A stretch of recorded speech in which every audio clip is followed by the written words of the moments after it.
Welcome back दोस्तों। आज मैं आपके सामने रिसेंटली तेलुगु आहा प्लेटफॉर्म पे रिलीज हुई एक कॉमेडी टाइप थ्रिलर मूवी को लेकर आया हूँ। इसका नाम है कॉफी विद ए किलर। आप मूवी के बारे में बात करें तो थोड़ी बहुत इंटरेस्टिंग लगी मुझे। स्टार्टिंग में थोड़ा बोरिंग है, लेकिन क्लाइमैक्स में एक जबरदस्त ट्विस्ट देखने को मिलता है। सारी कहानी एक ही कॉफी शॉप में चलती रहती है। प्लॉट लाइन ये है कि एक कॉफी शॉप पर एक किलर आता है किसी को मारने के लिए। वो किसको मारता है, क्यों मारता है, इसी के इर्द गिर्द कहानी घूमती रहती है। तो अब चले फटाफट से वीडियो को स्टार्ट कर लेते हैं। उससे पहले लुटा दो प्यार, फॉलो ऑन इंस्टाग्राम। कहानी की शुरुआत में ही एक स्नाइपर को दिखाया जाता है जो किसी टेरेस के ऊपर चढ़कर अपनी गन को लोड करके रेडी कर लेता है। किसी को मारने के लिए एक बंदा इसका टारगेट होता है। जब ये किलर उस बंदे पर निशाना लगा रहा होता है तो वो दूसरा वाला बंदा अपने फोन में उस किलर को देख लेता है, मतलब रिफ्लेक्शन के जरिए से। तभी वो बंदा उस किलर की तरफ देखने पर वो किलर डर के मारे वहीं पर नीचे छुप जाता है। सोचने लगता है क्या सच में उसने मुझे देख लिया। जब दोबारा निशाना लगाता है तो वो बंदा अपनी चेयर पर मौजूद नहीं होता। उसी वक्त वो नीचे वाला बंदा ऊपर आकर उस किलर को किडनैप कर ले जाता है। किसी डार्क रूम में इसके हाथ बांधकर पूछने लगता है कि बताओ तुम कौन हो, मुझे क्यों मारना चाहते हो। किलर कहने लगता है कि मैं एक प्रोफेशनल किलर हूँ, मुझे कौन सुपारी देता है ये मुझे खुद नहीं पता, मेरा टारगेट तुम हो बस। इस तरह से अपने हाथों की रस्सी खोलकर वही गन लेकर इस बंदे को मार देता है।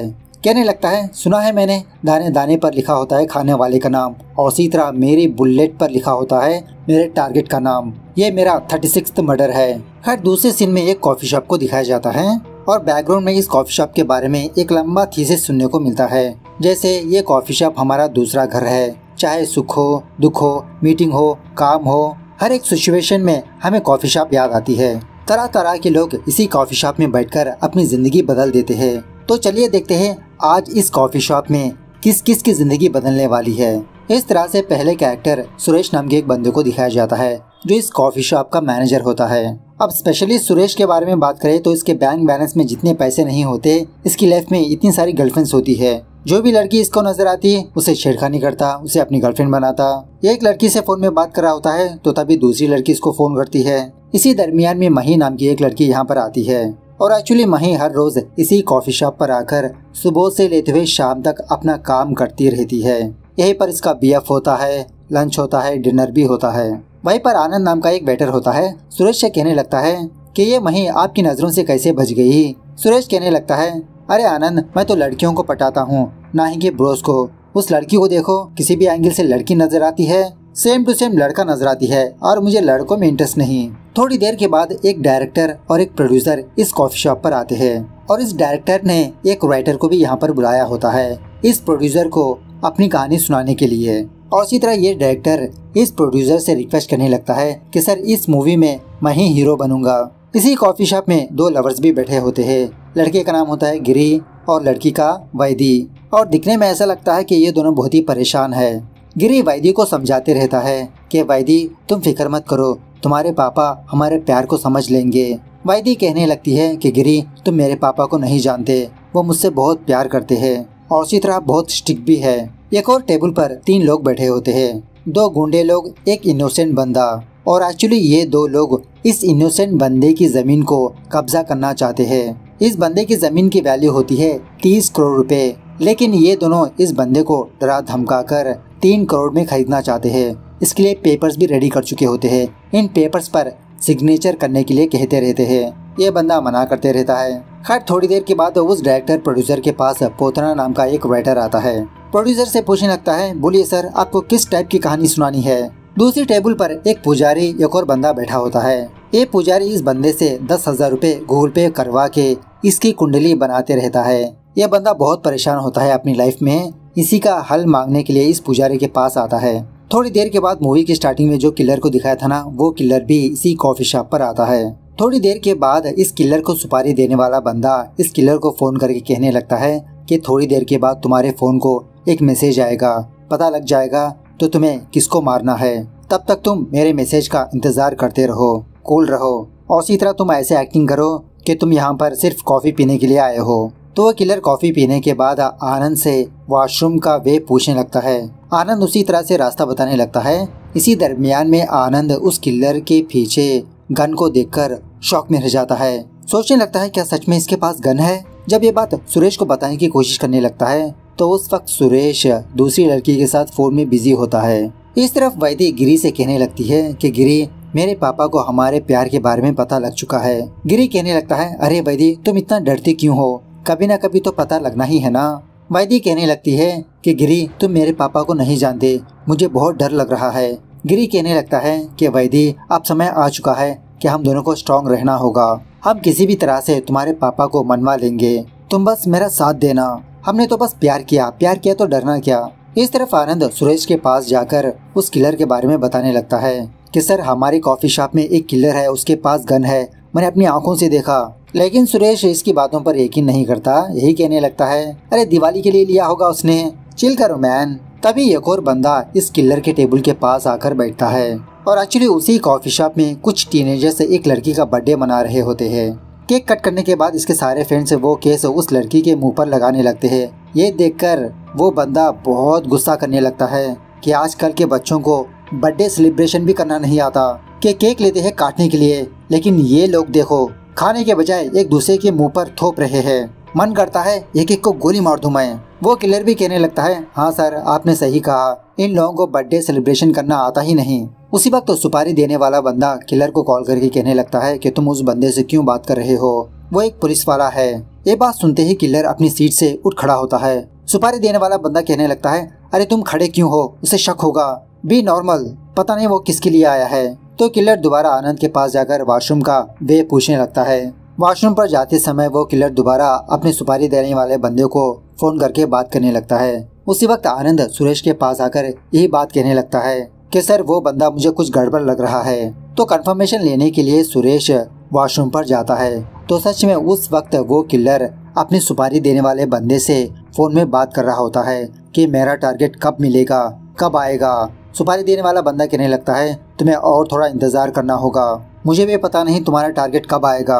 उसी वक्त वो किलर वॉशरूम से बाहर आकर सुरेश को देख लेता है और सुरेश भी इस किलर के पास उस गन को देख लेता है। इनडायरेक्टली वो किलर सुरेश को धमकाने लगता है कि तुम अपना मुंह बंद रखो। सुरेश आनंद के पास आकर यही बात कहने लगता है, अरे हाँ यार सच में उस बंदे के पास गन है। आनंद कहने लगता है, तो चलिए हम पुलिस में जाकर कंप्लेंट देंगे। सुरेश कहने लगता है, अरे रुको यार तुम भी, थोड़ी देर के बाद वो बंदा किसी को मार देगा, उसके बाद पुलिस वाले मीडिया वाले यहाँ पर आएंगे, हमारी कॉफी शॉप कुछ दिनों तक बंद हो जाएगी, बाद में मैं और मेरी गर्लफ्रेंड श्रीलंका टूर पर चलेंगे। इस तरफ वो राइटर पोतना उस प्रोड्यूसर को काफी सारी कहानियां सुनाते रहता है, लेकिन एक भी कहानी इस प्रोड्यूसर को पसंद नहीं आती। एक्चुअली इन तीनों के बीच थोड़ी बहुत कॉमेडी सीन्स चलते रहते हैं, कभी सस्पेंस की कहानी सुनाता है, कभी कॉमेडी की कहानी सुनाता है। और द सेम टाइम दूसरी तरफ वो जमीन हड़पने वाला बंदा उस इनोसेंट बंदे को धमकाने लगता है कि अगर तुमने इन पेपर्स पर सिग्नेचर नहीं किया तो मैं तुम्हें मारने का भी प्लान कर चुका हूँ, अब तुम ही डिसाइड कर लो मरना है या साइन करना है। तभी इन लोगों की बातें वो किलर सुनकर उस बंदे को फोन करके कहने लगता है कि अब मुझे पता लग चुका है कि मुझे किसे मारना है, उस टेबल पर बैठा है वही ना। सुपारी देने वाला बंदा कहने लगता है कि तुम्हारा टारगेट कौन है ये खुद मुझे नहीं पता, एक्चुअली मुझे भी इन्फॉर्मेशन आएगी और वो मैसेज मैं तुम्हें फॉरवर्ड करूंगा, तो हम दोनों के पास वेट करने के अलावा कोई ऑप्शन नहीं, इस कॉफी शॉप में कोई भी हो सकता है तुम्हारा टारगेट। इस तरफ वैदी गिरी से कहने लगती है कि गिरी हम दोनों हमारे पापा से जीत नहीं सकते, हमारे पास सिर्फ अब 3 ही रास्ते हैं, एक हम दोनों घर से भाग चले, दूसरा हम दोनों जुदा हो जाए, तीसरा हम दोनों मर जाएंगे। अब तुम ही सोच लो गिरी क्या करना है। उसी कॉफी शॉप में 2 और बंदे बैठे होते हैं, काफी देर से किसी का इंतजार करते रहते हैं। बहुत देर के बाद एक बंदा इन दोनों के पास आता है। इन दोनों के पास आने के बाद इन दोनों का आईडी कार्ड वगैरह पूछने लगता है, कहने लगता है कि हमें कंफर्मेशन चाहिए कि बंदे सही है या गलत। ये बंदा कहने लगता है कि हमें कंफर्मेशन चाहिए कि बंदे सही है या गलत, आप दोनों थोड़ी देर बैठिए, हमारा एक और बंदा आपके पास आएगा। इस तरह से ये बंदा यहाँ से चले जाता है और थोड़ी देर के बाद रवि और उसकी वाइफ कोमली इस कॉफी शॉप पर आते हैं। कोमली रवि से पूछने लगती है कि रवि तुम मुझे यहाँ पर क्यों ले आए हो। रवि कहने लगता है कि थोड़ी देर रुक जाओ कोमली, तुम्हें खुद ब खुद पता लग जाएगा, जब तक तुम कुछ ऑर्डर करना चाहती हो तो कर लो। कोमली कॉफी लेने के बहाने से सुरेश से इनडायरेक्टली बात करती रहती है। एक्चुअली सुरेश का अफेयर कोमली से भी होता है। कोमली कहने लगती है कि पता नहीं मेरा हस्बैंड मुझे यहाँ पर क्यों लाया है, लगता है हम दोनों के बारे में पता लग चुका है। इस तरफ ये प्रोड्यूसर डायरेक्टर और राइटर को अपने बारे में बताने लगता है। एक्चुअली मेरे पापा के 2 बीवियां थी, मेरी दूसरी माँ से एक बेटा पैदा हुआ और मेरे पापा मरने के बाद मेरा सौतेला भाई मेरी प्रॉपर्टी हड़पना चाहता है और इसी तरह सुनने में आया है कि मेरा सौतेला भाई प्रॉपर्टी के लिए मुझे मारना भी चाहता है। तो इससे पहले मैं एक बहुत बड़ी फिल्म बनाकर पॉपुलर होना चाहता हूँ और उसी पैसों से अपने गांव का एमएलए बनना चाहता हूँ। तब मेरा सौतेला भाई मेरा कुछ भी नहीं उखाड़ पाएगा। इसलिए वेटर तुम मुझे अच्छी सी कहानी सुनाओ। अब किलर भी उस प्रोड्यूसर की बातें सुनने के बाद यही सोचने लगता है कि शायद मेरा टारगेट यही प्रोड्यूसर हो सकता है। उसी वक्त सुरेश अपने बेस्ट फ्रेंड विक्रम को यहाँ पर बुलाता है। सबको समझाने लगता है कि हमारे कॉफी शॉप पर एक किलर आया है, उसके पास गन है और इसी तरह कोमली का हस्बैंड भी यहाँ पर आया है। मुझे लगता है कि कोमली के पति ने ही उस किलर को सुपारी दी है मुझे मारने के लिए। प्लीज विक्रम मेरी जान को बचा लो। तो कंफर्म करने के लिए विक्रम उस किलर के पीछे पीछे जाने लगता है। वो किलर दोबारा अपने बंदे से फोन में बात करने के लिए वॉशरूम पर आता है। इस किलर की सारी बातें विक्रम भी सुन लेता है कि सच में ये किलर किसी को मारने के लिए ही इस कॉफी शॉप पर आया है। यही बात सुरेश को जाकर बताता है। वो बंदा किसी को मारने के लिए तो आया है, लेकिन किसे मारने वाला है ये अभी तक कंफर्म नहीं। लेकिन उसको दूसरा बंदा कमांड कर रहा है। इस किलर को पुलिस वालों के हवाले कर देंगे तो टेम्परेरीली प्रॉब्लम सॉल्व हो जाएगी, लेकिन उसका कमांडर तो बाहर ही है ना, पहले हमें उसे पकड़ना होगा, तभी सारी बात पता लगेगी। इस तरह से विक्रम माही के पास जाता है। एक्चुअली ये दोनों फ्रेंड्स होते हैं। इस कॉफी शॉप के वाईफाई के जरिए से ये पता करने लगते हैं कि किसका फोन इस वाईफाई से कनेक्टेड है और उसी वाईफाई की मदद से विक्रम और माही उस किलर का फोन नंबर ट्रैक कर लेते हैं और उसी फोन नंबर के जरिए से उसके कमांडर का लोकेशन भी पता करने की कोशिश करते रहते हैं। समथिंग लाइक हैकिंग वैकिंग। ये दोनों थोड़ी बहुत हैकिंग करके किलर और उसके कमांडर के बीच हो रही बातों को सुनते रहते हैं। खैर इसी दरमियान में ये बंदी कोमली अपने आँखों से उस किलर को गोलियां मारती रहती है। यह किलर नजरें छिपाते रहता है। इसी दरमियान में वहाँ का वो पुलिस वाला एक बंदे को फॉलो करते हुए उस कैफे से बाहर जाने लगता है। वो किलर अपने कमांडर को फोन करके कहने लगता है कि वो पुलिस वाला यहाँ से जा चुका है। कमांडर कहने लगता है कि देखो वहाँ पर कौन आता है कौन जाता है, तुमसे ज्यादा मुझे पता है, मैं सब कुछ यहाँ पर बैठकर देख रहा हूँ। बार बार मुझे फोन मत किया करो, जब मुझे टारगेट मिलेगा मैं तुम्हें फॉरवर्ड करूँगा। Have patience. दूसरी टेबल पर वो पुजारी उस बंदे की कुंडली बनाकर कहने लगता है, अरे यार तुम्हारी जान को तो बहुत खतरा है। कुंडली देखकर मुझे ये बात पता लग चुकी है कि तुम्हारा अपना ही तुम्हें मारना चाहता है। वो बंदा कहने लगता है, हाँ गुरुजी, पहले मेरा जो दोस्त था अब वो मेरा दुश्मन बन चुका है। पंडित जी कहने लगता है, अगर तुम्हारी जान को बचाना होगा तो एक बहुत बड़ा यज्ञ करना होगा, इसके लिए 50,000 रुपए गूगल पे करो। वो बंदा कहने लगता है, अरे गुरुजी मेरे पास इतने पैसे नहीं है, थोड़ा कम करिए ना। उसी वक्त एक एमएलए अपने दोनों गनमैन्स के साथ इस कॉफी शॉप पर आता है। इस एमएलए को देखकर वो मैनेजर सुरेश बहुत खुश होने लगता है, क्योंकि शायद इस एमएलए की वजह से सुरेश की जान बच सकती है। तभी वो किलर इस एमएलए को देखकर शॉक में रह जाता है। अपने कमांडर को फोन करके कहने लगता है कि यहाँ पर तो एमएलए आया है। कमांडर कहने लगता है, तो क्या हुआ? किलर कहने लगता है कि अगर मेरा टारगेट एमएलए होगा तो मैं क्या करूँ? इसका कमांडर कहने लगता है, तो तुम उस एमएलए को गोली मार दो। किलर कहने लगता है कि इतनी कम पैसों से मैं उस एमएलए को नहीं मार सकता, मुझे और थोड़े पैसे चाहिए। कमांडर कहने लगता है, देखो हमारे बीच ऑलरेडी डील हो चुकी है, तुम्हें सिर्फ तुम्हारे टारगेट के ऊपर फोकस करना होगा। वो एमएलए है, सीएम है, पीएम है, इससे तुम्हें कोई भी फर्क नहीं पड़ना चाहिए। एक बंदे को मारना है बस तुम्हारा काम। उसी वक्त इस एमएलए को ये बात पता चलती है कि इस कॉफी शॉप का ब्रांच एक और दूसरी जगह पर है और एक्चुअली ये एमएलए वहाँ पर जाना होता है क्योंकि वहाँ पर इसकी मीटिंग है। गलती से ये यहाँ पर आ गया। सो ये एमएलए अपने दोनों गनमैन्स के साथ यहाँ से चले जाता है। ये एमएलए जाने के बाद वो पुलिस वाला दोबारा इस कॉफी शॉप पर आता है और दोबारा इसी किलर के टेबल के पास आकर बैठ जाता है। तभी किलर का कमांडर किलर को फोन करके कहने लगता है कि इस बार तुम अपने सीट से मत उठो, वहीं पर बैठे रहो, वरना उस पुलिस वाले को तुम पर शक होगा। बाद में वो पुलिस वाला इस किलर को अपने पास बुलाकर कहने लगता है कि थोड़ी देर के बाद यहाँ पर एक बहुत बड़ा क्राइम होने वाला है, तो आप थोड़ा सावधान रहिए। उसी वक्त गिरी और वैदी के पास वैदी का फादर आता है। मतलब वैदी के फादर को ये बात पता लग चुकी होती है कि वैदी एक लड़के के साथ किसी कॉफी शॉप में बैठी है। वैदी का फादर गिरी से पूछने लगता है कि तुम्हारा घर कहाँ पर है, तो गिरी एक बहुत ही लंबा एड्रेस बताने लगता है। ये सुनने के बाद वैदी का फादर गिरी का मजाक उड़ाने लगता है कि तुम्हारे घर का एड्रेस बोलने के लिए ही तुमको 5 मिनट लग गए और मेरी बेटी महलों में रहने वाली है। गिरी कहने लगता है कि अंकल मैं आपकी बेटी से बहुत प्यार करता हूँ। वैदी का फादर कहने लगता है कि मेरा प्यार तुम्हारे प्यार से भी ज्यादा है। वैदी कहने लगती है कि पापा मैं गिरी से बहुत प्यार करती हूँ। वैदी का फादर कहने लगता है, देखो बेटा, बचपन में तुम मिट्टी खाया करती थी तो मैंने तुमको डांट कर उस काम को करने से रोक लिया था। उस वक्त अगर मैं तुम्हें ऐसे ही छोड़ देता तो तुम आज मेरे पास नहीं होती। तुम्हें लगता है तुमको सब कुछ पसंद है, लेकिन मुझे पता है कि कौन सी चीज तुम्हारे लिए सही है और ये लड़का तुम्हारे लिए सही नहीं है। इस तरह से गिरी को बहुत जलील करने लगता है। इस तरफ ये बंदा सुरेश इस पंडित जी के पास आकर अपना ज्योतिष बताने के लिए कहता है। तो पहले यह पंडित जी 1000 रुपए गूगल पे करने के लिए कहता है। जब गूगल पे करता है सुरेश, तो ये पंडित जी सुरेश का हाथ देखकर कहने लगता है, अरे तुम्हारी मौत तो तुम्हारे सामने खड़ी है, तुम्हारा कोई भरोसा नहीं है, कब तुम टपक जाओगे। यह सुनने के बाद सुरेश और घबराने लगता है कि वो किलर सच में मुझे मारने के लिए ही आया है। थोड़ी देर के बाद वो 2 बंदे बैठे होते ना, उन दोनों बंदों के पास 2 और बंदे आते हैं बड़ी बड़ी बैग लेकर। बात यह है कि एक्चुअली इन लोगों के दरमियान में हवाला पैसे का ट्रांसफर हो रहा होता है। उसी वक्त वो पुलिस वाला इन चारों के पास आकर रोकने लगता है।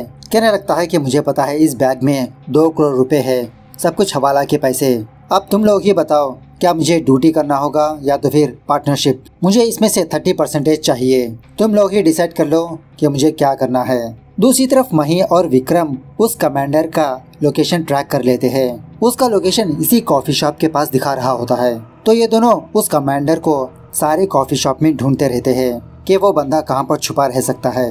उसी वक्त किसी कंपनी वाले इस कॉफी शॉप पर आकर अपने प्रोडक्ट की प्रमोशन करते रहते हैं और इसी तरह ये कंपनी वाले यहाँ के सारे कस्टमर्स को कॉफी कप्स डिस्ट्रीब्यूट करने लगते हैं। वो कमांडर किलर को फोन करके कहने लगता है कि उस कॉफी शॉप पर एक कंपनी वाले आकर कॉफी के कप डिस्ट्रीब्यूट कर रहे हैं। जिस बंदे को वो लोग कॉफी कप नहीं देंगे वही तुम्हारा टारगेट है। अब ये बातें माही और विक्रम भी सुन रहे होते हैं। माही और विक्रम भी उन लोगों को बहुत अच्छी तरह से ऑब्जर्व करते रहते हैं कि किसको ये लोग कॉफी कप नहीं देंगे। जब वो कंपनी वाले सुरेश को भी देने वाले होते हैं तो सुरेश मना करने लगता है कि मुझे नहीं चाहिए, यहाँ पर काफी सारे कप्स ऑलरेडी मौजूद है। अब यह देखकर विक्रम फटाफट से सुरेश के पास जाकर कॉफी कप मंगवाता है। कहने लगता है कि अगर तुम नहीं लोगे तो तुम मर जाओगे, चुपचाप ले लो।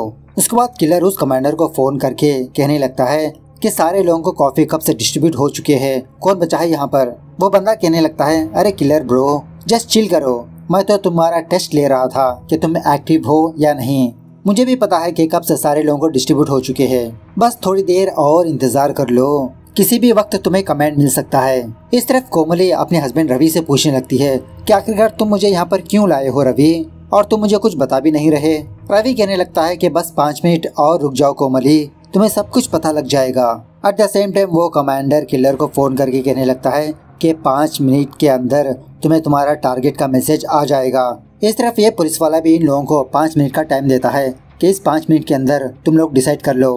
वैदी का फादर गिरी से कहने लगता है कि मैं तुम्हें 5 मिनट का टाइम देता हूँ, तुम चुपचाप यहाँ से चले जाओ वरना मैं तुम्हें मरवा दूंगा। इस तरफ वो दोनों जमीन हड़पने वाले भी उस बंदे को 5 मिनट का टाइम देते हैं कि 5 मिनट के अंदर इन पेपर्स पर सिग्नेचर कर दो, साइन करते हो या तो फिर जान प्यारी है तुम्हें। इस तरह से सारे लोगों के पास अपने अपने पॉइंट ऑफ व्यू से 5 मिनट का टाइम होता है। 5 मिनट खत्म होते ही उस किलर के फोन को एक मैसेज आता है कि तुम्हारा टारगेट येलो शर्ट वाला बंदा है। सारी कॉफी शॉप पर देखता है लेकिन येलो शर्ट वाला बंदा इसको नजर ही नहीं आता। उसी वक्त एक येलो शर्ट वाला बंदा वहाँ से भागने पर ये किलर अपनी गन लेकर इसको मार देता है। और जब ये किलर गन निकाल रहा होता है तो गिरी इस चीज को देखकर वैदी के फादर को बचा लेता है। गन फायर की आवाज सुनने के बाद वहाँ के सारे लोग छुपने लगते हैं। उसी वक्त वो पुलिस वाला अपनी गन लेकर इस किलर पर पॉइंट आउट करते हुए धमकाने लगता है कि तुम फटाफट से गन को नीचे रख दो। वो किलर किसी को मारने की धमकी देने पर ये पुलिस वाला खुद गन को नीचे रख देता है। उसके बाद जब वो किलर अपने कमांडर को फोन करने लगता है गुड न्यूज सुनाने के लिए, लेकिन शॉकिंगली मरे हुए बंदे का फोन रिंग होते रहता है, जिसका मतलब मरा हुआ बंदा ही इस किलर को कमांड कर रहा था और इस किलर ने इसी बंदे को गोली मार दी। इसी मौके का फायदा उठाकर वो पुलिस वाला इस किलर को हिरासत में लेता है, गन पॉइंट करने लगता है इस पर। सीन थोड़ा सा फ्लैशबैक में जाने लगता है। हमें पता है ना कि माही और विक्रम उस कमांडर को तलाश कर रहे थे, तो शॉकिंगली उसी कॉफी शॉप के बाहर गाड़ी में बैठा होता है ये बंदा। ये दोनों उस बंदे से छेड़खानी करते हुए माही उस बंदे का फोन लेकर उस किलर को मैसेज सेंड कर देती है कि तुम्हारा टारगेट येलो शर्ट वाला बंदा है। वो बंदा कहने लगता है कि तुम्हें पता नहीं कि मैं कौन हूँ। इस तरह से जब अंदर भागता है तो वो किलर इस बंदे को देखकर गोली मार देता है। अब इस गन फायर की वजह से काफी सारे लोगों का भला होता है, फॉर एग्जाम्पल गिरी और वैदी की। पति का फादर कहने लगता है कि मैं तो तुम्हें मारना चाहता था लेकिन तुमने मेरी जान बचाई, मेरी बेटी के लिए तुम ही सही हो। At the same time Suresh अपने करतूतों से बाज आ जाता है कि आज के बाद ये किसी भी लड़की को नहीं देखेगा। वो जमीन हड़पने वाले दो बंदे भी बहुत डरते रहते हैं, तो वो इनोसेंट बंदा इन दोनों को और धमकाने लगता है कि तुम दोनों खुद डरपोक हो और मुझे डराने चले। अब मैं तुम दोनों से नहीं डरने वाला, जाओ, मैं मेरी जमीन नहीं दूंगा। पंडित जी के पास जो बंदा बैठा होता है, इस बंदे को पता लग जाती है कि ज्योतिष वगैरह फ्रॉड है। ये पंडित खुद अपनी जान बचाने के लिए कहीं पर छुप गया, तो मुझे क्या बचाएगा। दूसरी तरफ रवि कोमली को ये बात बताने लगता है कि एक्चुअली कुछ दिनों के बाद तुम्हारा बर्थडे है ना, मैं तुम्हारे बर्थडे के दिन एक फ्लैट गिफ्ट देना चाहता था, तो वही सरप्राइज देने के लिए मैं तुम्हें यहाँ पर लाया हूँ, लेकिन सारा प्लान चौपट हो गया। यह सुनने के बाद कोमली बहुत खुश होने लगती है, जान जाती है कि इसका पति इसे कितना प्यार करता है। ये पुलिस वाला इस किलर के साथ साथ उन हवाला वाले बंदों को भी गिरफ्तार कर लेता है। सोच लेता है कि अगर वो उन लोगों से हाथ मिलाएगा तो कुछ परसेंटेज मिलेगा, अगर एक किलर को गिरफ्तार करेगा तो इसको प्रमोशन मिलेगा, मेडल्स मिलेंगे। वो प्रोड्यूसर उन दोनों से कहने लगता है कि अब हम एक अच्छी सी फिल्म बनाएंगे, इस कॉफी शॉप में जो कुछ भी चीजें चली है वही हमारी मूवी की कहानी है। दूसरे दिन वो पुलिस वाले विक्रम को पुलिस स्टेशन पर बुलाता है और उस दिन क्या हुआ वो सारी बातें विक्रम इस पुलिस वाले को सुनाने लगता है कि किस तरह से कमांडर खुद मर गया। पुलिस वाला एक शॉकिंग बात बताने लगता है, एक्चुअली वो किलर विक्रम को मारने के लिए ही वहाँ पर आया था, मरे हुए कमांडर को भी कोई कमांड कर रहा था। यह सुनने के बाद विक्रम सोचने लगता है कि मुझे कौन मारना चाहता है। पुलिस वाला कहने लगता है कि हम इन्वेस्टिगेट करके आपको सारी इन्फॉर्मेशन बताएंगे। इस तरह से ये मूवी यहाँ पर दी एंड होती है। लगता है इसका दूसरा पार्ट भी आएगा। खैर आप लोग डिस्क्रिप्शन में दिए हुए लिंक को जरूर चेक करिए, Delhi versus Mumbai web series. मिलते हैं अगली वीडियो में, तब तक take care, bye bye, see you soon.